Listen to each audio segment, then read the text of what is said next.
Absolutely. We believe that nutrition is critically important for older people. It's absolutely true for everyone, but for older people sometimes, when you're younger and you have kids and you're making meals for everybody, and then it turns out it's just the two of you, and then you don't make as fancy meals anymore, and perhaps you skip a meal every now and then. And then unfortunately, if a spouse passes away, all of a sudden it's just you, and you say, well, it's not really worth it for me to cook for myself. Well, it is worth it, for one thing. We want to encourage people to do that. But if people need assistance with that, there are many different resources for that as well.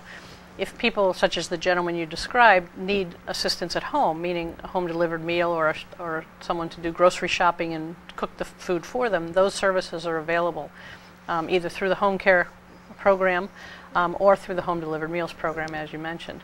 But in addition to that, people who don't really want to cook for themselves can also go to the senior centers. They can go to the nutrition sites, and we have more nutrition sites in Massachusetts communities than there are McDonald's. So if you see a McDonald's, you're likely to find a nutrition site nearby. We always like to say that. So people say, well, they're nowhere to be found. Well, if you can find a McDonald's, you can find a nutrition site. And at those sites, they serve a meal that has a third of the daily minimum requirements. And it's an opportunity to have a meal with someone else. That's oftentimes the reason why people don't eat, because it's hard to eat alone. So if you go to a site and they have a full meal, prepared for you, you sit down, you socialize a little bit, perhaps you stay in for a program or stay to visit with friends and make new friends, it's a great opportunity. So there are a lot of opportunities for people to have access to the nutrition and supports they need to have good nutrition. It sure is. Good nutrition, diet, exercise, as you pointed out, is such a big help in preventing heart attacks and strokes, and how important it really is when it comes down to it. Yeah, and as a state and federal government, we actually spend a lot of funding to try and support nutrition among elders. So we do a lot of education along with our nutrition programs to help people make better choices about foods, to live healthier lives. We know that if people eat better, they're healthier. We know that if people eat better, healthcare costs are less. Sure. So we really do encourage people to think about what they put into their mouths on a daily basis. It's so important. And there's all kinds of, again, opportunities for people to learn more about what's important. I wanted to talk a little bit about caregiver support. When my father passed away, my brother Chuck took over the caretaking responsibilities for my mom. And unfortunately, my mom had suffered from Alzheimer's. And, with a little help from caretakers, we were able to keep her right at home. My brother and I used to take turns sleeping over her home at night. And during the day, with caretakers' help, we kept her right at home, right in her home environment, and it really helped out with her quality of life. And I didn't know maybe if you could touch upon some of the caregiver support programs. Absolutely. We know that without the informal supports that are provided by many family members, there are many more seniors who could not stay in their own homes, could not stay in the communities that they love and where they would like to stay. So we want to do everything we can to support caregivers of all kinds, whether they're family or neighbors or others. We do have a caregiver support program that operates out of South Shore Elder Services that can provide for people to help them with respite care, which means someone who can come in and take care of their loved one while they have a chance to get away. A lot of the work that we do with caregivers is to encourage them to take care of themselves. We know that if you don't take care of yourself, it's very hard to take care of someone else. And so we encourage through the caregiver program that people understand that they also need to be taking care of themselves before they can take care of their loved one. We have a lot of opportunities for people to learn how to take care of loved ones better. Training programs that can help them manage behaviors, especially oftentimes people with Alzheimer's have some behavioral issues that need to be addressed by a caregiver on a 24/7 basis to make sure that people understand how best to do that. And so we encourage caregivers to think about learning more skills in the caregiving field. Most people, like yourself or your brother perhaps, who ended up taking care of your mother were never trained as a caregiver. No. The professional homemakers that come in and take care of people are trained. Sure. And have many different skills that they've honed over the years. As a son or a daughter, you don't necessarily know what those skills are, and so the caregiver program can help people learn those skills as well. It was really a big help, and to keep her at home gave us so much more comfort. Also, we were very fortunate. Our wives were supportive, and we were able just with a little help with the caregivers make it work. We do know that most caregivers who take care of older relatives are female. It's pretty rare to have the men come in and step in. So we know that this is a women's issue. And so we make sure that we support everyone, but primarily it's a women's issue. I wanted to touch upon transportation. I received a call from a senior the other day, and she was not going to renew her license. And she wanted to find out what some of the transportation options were. She wanted to stay independent, wanted to be able to come and go as she pleased, but perhaps you could talk a little bit about the various options for transportation. Absolutely.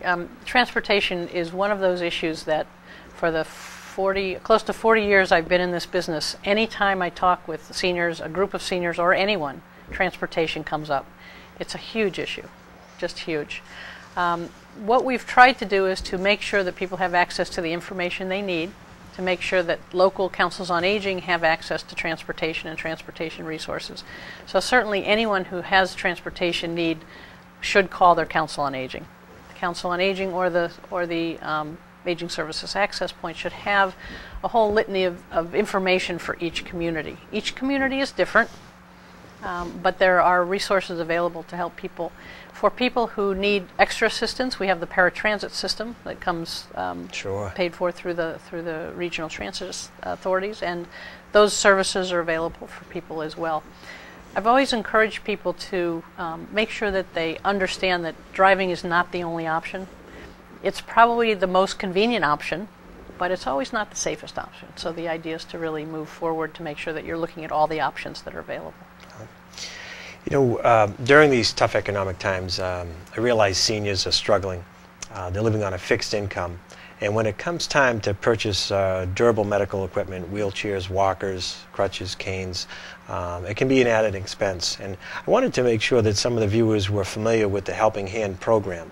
And I think we have a segment that's coming up now just to make the seniors aware. Hi, I'm State Representative Bruce Ayers, and I'd like to introduce you to the Helping Hand program.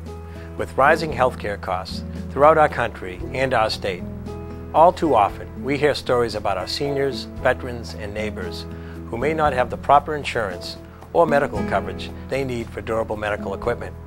These individuals may be living on a fixed income, and when it comes time to purchase these items, they may not have the financial resources necessary to cover the cost of the equipment.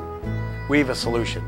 The Helping Hand program provides free, durable medical equipment to residents.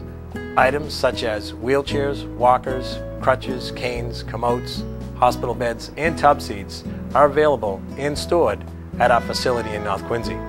If you are in need of any of these items, you can pick them up free of charge and return them after any length of time. The Helping Hand program is successful thanks to the generosity of people who have donated medical equipment they no longer need to the inventory of our program.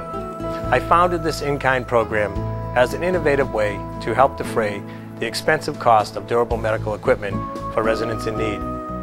If you know someone who is in need of these items, we'd be happy to lend them a helping hand. For more information about the program, or if you'd like to receive a free brochure, please call me at 617-472-9877. When we started the program, we thought we would get more requests than donations, and we've been very fortunate because of the kindness of people making the donations to the program. We've had a pretty good inventory, and we found out that people may have some of these items in their attic or basement that they no longer need, and this all they needed was an outlet, a place to store the equipment. So that's really the key to it. So we always try to promote it and let people know it's available, and it's a free service. I have to say that people in this community are very lucky to have you here and to have the fact that you started this program. It's not something that's anywhere else in the Commonwealth, and it really does provide a stopgap measure for people who don't have insurance to cover these types of things. It's a great program, and I really compliment you on having started it and keeping it going, and just the fact that you're continuing to have more and more requests is fantastic. It is. People are very generous. It's kind of found a niche, and it's a great outlet for people.